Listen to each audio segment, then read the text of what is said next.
तो आज अपन सीख रहे हैं कि जब बहुत सारा डेटा होता है तो उस समय हमें उनके परसेंटेज निकालने पड़ते हैं। जैसे कुछ बच्चे हैं, ये 12th क्लास के बच्चे हैं और इनके अलग अलग सब्जेक्टों में कुछ मार्क्स मिले हुए हैं। हम चाहते हैं कि ये हिंदी में 93 नंबर जो इसको मिले हैं ये किस ग्रेड में आते हैं। तो हमारे अनुसार हिंदी में ये 93 नंबर A+ में आते हैं, क्योंकि 84 से ऊपर वाले A+ में माने जाते हैं। तो ये आरजू जैन हैं और इनको हिंदी में 93 नंबर मिले हैं।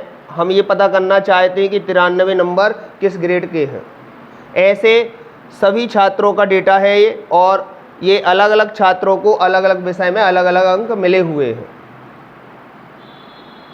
भारती पटेल को हिंदी में 78 नंबर मिले हुए हैं, गायत्री लोधी को 82 नंबर मिले हुए हैं। तो मैं चाहता हूं कि ये विषय वाइज ग्रेड हो जाए।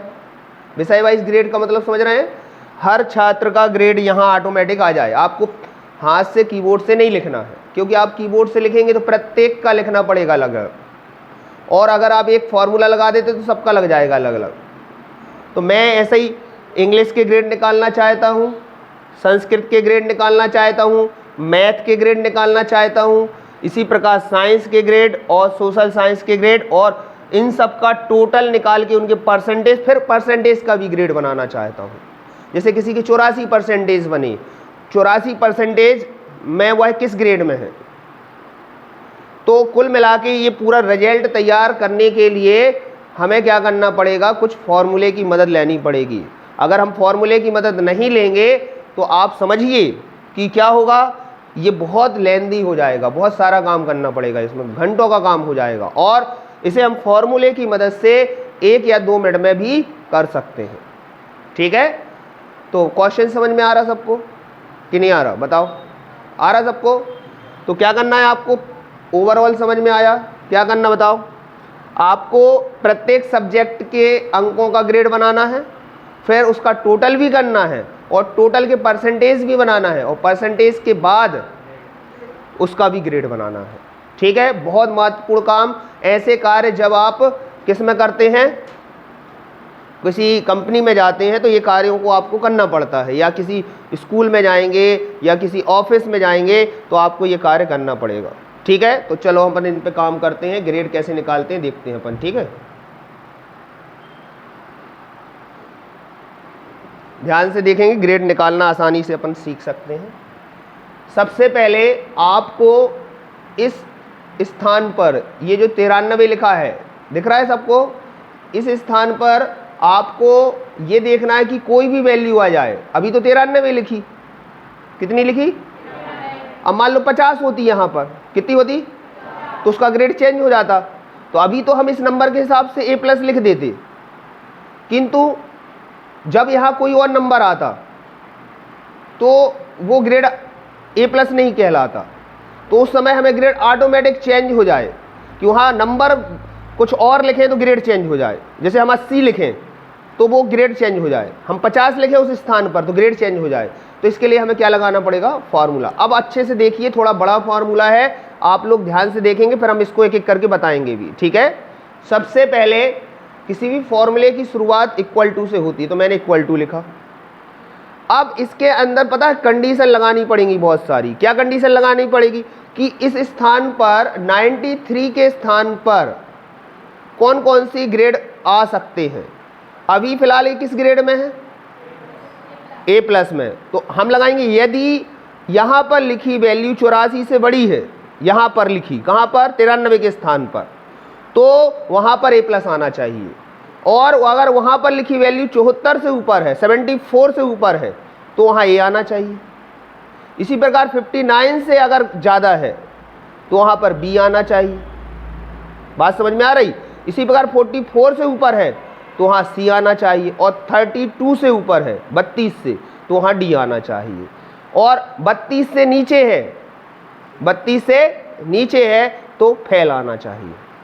क्या आना चाहिए, फेल। तो इसके लिए फॉर्मूला कैसे लगेगा, ध्यान से देखें। सबसे पहले मैं =टू लगाऊंगा। यदि के लिए कीवर्ड है इफ। क्या है, इफ। तो इफ लिखेंगे यदि हम, इफ लिख गया, छोटा ब्रैकेट लगाएंगे और फिर हम ये इस 93 पर क्लिक करेंगे। क्यों करेंगे? क्योंकि मुझे ये पता करना है कि इस स्थान पर लिखी वैल्यू कितनी है। अभी कितनी है? 93, मगर वो कुछ और भी तो हो सकती है, तो हम उसका एड्रेस यूज कर रहे हैं। तो वहां पर लिखी वैल्यू ग्रेटर देन है कितनी, मानते हैं ऐसा हो सकता है, कितने से बड़ी हो सकती है। यहां पर अपन वो 4 कंडीशन लगाते हैं जो ग्रेड की है स्कूल में। स्कूल में कौन कौन से ग्रेड होते हैं? 84 से ऊपर वाले A+ माने जाते हैं। तो हम पहली कंडीशन लगाते हैं ग्रेटर देन 84। इसका ये मतलब है कि इफ उस स्थान पर लिखी वैल्यू, D4 का मतलब है 93 के स्थान पर लिखी वैल्यू अगर 84 से ऊपर है तो वहां पर क्या हमें दिखाई देना चाहिए? बताओ क्या दिखाई देना चाहिए? A+। क्या दिखाई देना चाहिए? A+। तो मैंने कीबोर्ड से क्या लिख दिया? A+ डबल कोटेड कॉमा में। समझ में आ रहा? और फिर एक कॉमा लगा दिया। इतना समझ में आया? अगर ऐसा नहीं है तो कैसा होगा फिर? इफ, ये इफ के बाद छोटा ब्रैकेट लगाएंगे और यहां 93 पर फिर क्लिक करेंगे, फिर से दोबारा, कि यहां पर लिखी वैल्यू कितने से बड़ी हो? 84 से ऊपर वाली तो A+ हो गई। अब अगर 74 से ऊपर वाली है तो क्या देना चाहिए? बताओ। A देना चाहिए। तो ग्रेटर देन क्या लगाएंगे? कितना? 74। Greater than 74। तो क्या प्रिंट होना चाहिए, मतलब क्या दिखना चाहिए हमें मैसेज? A। ध्यान से देखते जाइए एक एक बात को, अभी लास्ट में फिर समझाएंगे। A होना चाहिए। अच्छा, A लिखा, इसको ब्रैकेट को बंद कर देते, फिर से कॉमा लगाएंगे। 2 कंडीशन हो गई। अब इफ यहीं पर लिखी वैल्यू, यहां पर कहां पर क्लिक कर दो? 93 पर लिखी हुई वैल्यू कितने से बड़ी हो? 74 से ऊपर वाले तो ये में चले गए। अब 59 से बड़े वाले देखते हैं। कितने बड़े? 59। तो ग्रेटर देन 59। तो उसका ग्रेड क्या आना चाहिए? बताओ। C आना चाहिए। B, सॉरी, क्या आना चाहिए? B। हो गया B। अब चलो आगे बढ़ते हैं। B हो गया, ठीक है। अब इफ यहां पर लिखी वैल्यू 93 पर लिखी वैल्यू किससे बड़ी हो? अब 32 नहीं, 44 से। अभी तो C भी रह गया ना, C ग्रेड रह गया। ग्रेटर देन 44, तो ग्रेटर देन का चिन्ह लगाएंगे और क्या लिख देंगे? 44। तो क्या प्रिंट होना चाहिए? बताओ क्या दिखना चाहिए हमें? C। क्या दिखना चाहिए? C। और ब्रैकेट को बंद करते हैं और फिर से कॉमा लगाते हैं। देखते जाइए। इफ यहां पर लिखी वैल्यू कितने से बड़ी हो? 32 से। तो 32 से बड़ी हो, सॉरी ग्रेटर देन भी लगाना पड़ेगा पहले। 32 से बड़ी हो, कितने से? 32 से बड़ी होगी तो हमें क्या दिखाई देगा? D। क्या दिखाई देगा? D। और D के बाद इसके अलावा कुछ भी हो, कुछ भी हो तो कॉमा लगा दो और क्या लिख दो? फेल। और अब जितने कोष्टक खुले हैं उतने बंद कर दो। एक खुला, एक बंद हुआ, 2 3 4 5, अंत में ब्लैक आ गया। ब्लैक से शुरू हुआ था, ठीक है। अब इस फॉर्मूले को अभी हम दोबारा समझाएंगे, पहले देखिए रिजल्ट क्या आ रहा है अपना, ठीक है। कोष्टक इंटर मारते हैं। देखो कई लोग सोच रहे होंगे सर इतना सारा लिखेंगे टाइम लगेगा, तो ये पूरी सीट तैयार हो गई आपकी। अब कुछ नहीं करना आपको, देखना तुम इंटर दबा रहे, देखो देखो A+ आ गया 93 का। अब किसी का ग्रेड नहीं निकालना, तुम्हें ड्रैग बस करना है। देखो सामने, देखो सब लोग, देखो यहाँ फॉर्मूले अभी हम लिखवा देंगे, पहले समझ लो। देखो यहाँ ड्रैग कर रहे हैं, इसको ड्रैग करने का कल तरीका भी बताया था, एक डबल क्लिक कर दो यहाँ। अब देखो सामने, देखना प्रत्येक व्यक्ति का ग्रेड निकल गया सामने। देखो 78 में ये आ गया, देखो, और 93 में A+ आ गया, 73 में B आ गया, 72 में B आ गया, 34 में D आ गया। देखो मतलब मुझे प्रत्येक बच्चे का ग्रेड नहीं निकालना पड़ा, मैंने केवल कितने बच्चे का निकाला? 1, और उसने पूरे बच्चों का ग्रेड निकाल दिया। देखो आप नीचे तक देखो, 92 में A+ आ गया, 80 में ये आ गया, और देख लो कितना बड़ा काम हमने मिनटों में कर दिया। अब ये पूरी सीट का भी बन गया। अब देखो इस फॉर्मूले को कॉपी करेंगे जो हमने लिखा, Ctrl+C, और इस इंग्लिश वाले सब्जेक्ट के सामने इसको पेस्ट कर देंगे। कर दें?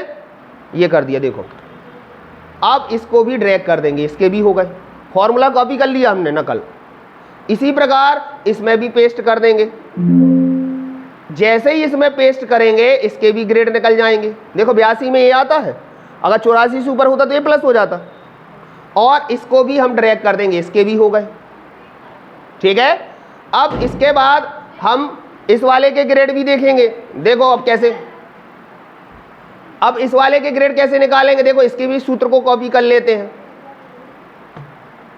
किया, और इसको भी क्या कर दिया, ड्रैग, इसके भी निकल गए, सबके निकल रहे हैं। ठीक है, अब देखो, अब अपन साइंस के भी ग्रेड निकालना चाहते हैं, तो साइंस में भी फॉर्मूला कॉपी कर दिया, इसमें भी क्लिक कर दिया, इसके भी ग्रेड निकल गए। इसी प्रकार सोशल साइंस में भी कॉपी कर दिया हमने, इसके भी ग्रेड निकल गए। ठीक है, अब बताओ 1 घंटे का काम हमने 5 मिनट में कर लिया, क्योंकि प्रत्येक बच्चे का ग्रेड हम उसके सामने लिखते, एक एक बच्चे के सामने जाके, और ये काम हो गया। अब देखो टोटल निकालते हैं, अब देखना सब लोग, यहां इक्वल टू लगाते हैं और सम करते हैं, SUM कोष्टक लगाते हैं, किस किस का टोटल करना है, सभी सब्जेक्टों का। तो कंट्रोल की बटन दबाते हैं, 93 पर क्लिक करते हैं, 96 पर क्लिक करते हैं, 82 पर क्लिक करते हैं, 93 पर क्लिक करते हैं, 95 पर क्लिक करते हैं और 79 पर क्लिक करते हैं। सभी के टोटल करना है और कोष्टक को बंद कर देते हैं। कोष्टक बंद कर दिया, इंटर मार दिया, देखो 538 हो गया, किसका, आरजू जैन का। टोटल सभी सब्जेक्टों में मिला के कितना हो गया, 538। अब अपन को सभी के नहीं निकालना है, इस पर डबल क्लिक कर देना है तो सबके निकल जाएंगे, सबके निकल गए। ठीक है, अब मुझे इसके परसेंटेज निकालना कितने बने, तो अपन इसके, इन लोगों के 5 सब्जेक्ट होते हैं या 6 हैं, 6 में 6 का भाग लगा देंगे टोटल में, तो इक्वल टू लिखेंगे। टोटल कहाँ लिखा है, ये, इस पे क्लिक करेंगे, डिवाइड बाय 6 कर देंगे तो परसेंटेज भी निकल गए। अब इसको ड्रैग कर देंगे, सबके परसेंटेज निकल गए। अब परसेंटेज का भी ग्रेड बनाना है, परसेंटेज का भी ग्रेड बनाना है, तो हमने जो फॉर्मूला लगाया था कहीं का भी, जो भी जहां भी लगाया था उसका नकल कर लो, कॉपी कर लो, यहां पे लगाया था, कंट्रोल-C कर लो और यहां पेस्ट कर दो, तो परसेंटेज का भी ग्रेड निकल गया, पूरी सीट तैयार। कितना समय लगा समझाने में, समय लगा 5 मिनट नहीं लगता हमको, 2 मिनट लगता, पूरी सीट तैयार हो जाती, और जो कि आपका काम कई घंटों का है। देखो आपकी सीट तैयार हो गई, सब सब्जेक्ट के ग्रेड निकल गए, टोटल का ग्रेड निकल गया, परसेंटेज का ग्रेड निकल गया। समझ में आ रहा सबको? अब हम इसको और सरल भाषा में समझाते हैं। ठीक है, अभी तो ये हमने कंटिन्यूअस आपको बता दिया, फिलहाल समझ में आना चाहिए, फॉर्मूले को समझाते हैं। ठीक है।